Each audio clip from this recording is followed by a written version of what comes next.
بسم اللہ الرحمن الرحیم، شروع اللہ کے نام سے جو بڑا مہربان نہایت رحم والا ہے۔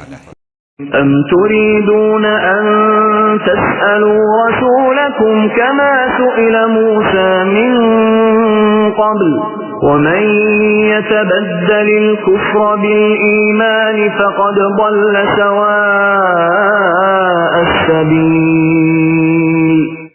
کیا تم اپنے رسول سے یہی پوچھنا چاہتے ہو جو اس سے پہلے موسیٰ علیہ السلام سے پوچھا گیا تھا؟ سنو، ایمان کو کفر سے بدلنے والا سیدھی راہ سے بھٹک جاتا ہے۔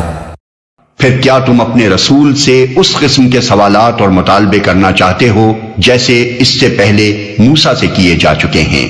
یہودی منہ شگافیاں کر کر کے طرح طرح کے سوالات مسلمانوں کے سامنے پیش کرتے تھے اور انہیں اکساتے تھے کہ اپنے نبی سے یہ پوچھو اور یہ پوچھو اور یہ پوچھو۔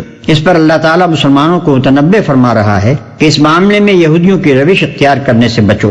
اسی چیز پر نبی صلی اللہ علیہ وسلم خود بھی مسلمانوں کو بار بار متنبہ فرمایا کرتے تھے کہ قیل و قال سے اور بال کی کھال نکالنے سے پچھلی امتیں تباہ ہو چکی ہیں، تم اس سے پرہیز کرو۔ جن سوالات کو اللہ اور اس کے رسول نے نہیں چھیڑا ان کی کھوج میں نہ لگو، بس جو حکم تمہیں دیا جاتا ہے اس کی پیروی کرو، اور جن امور سے منع کیا جاتا ہے ان سے رک جاؤ۔ دور ازکار باتیں چھوڑ کر کام کی باتوں پر توجہ صرف کرو۔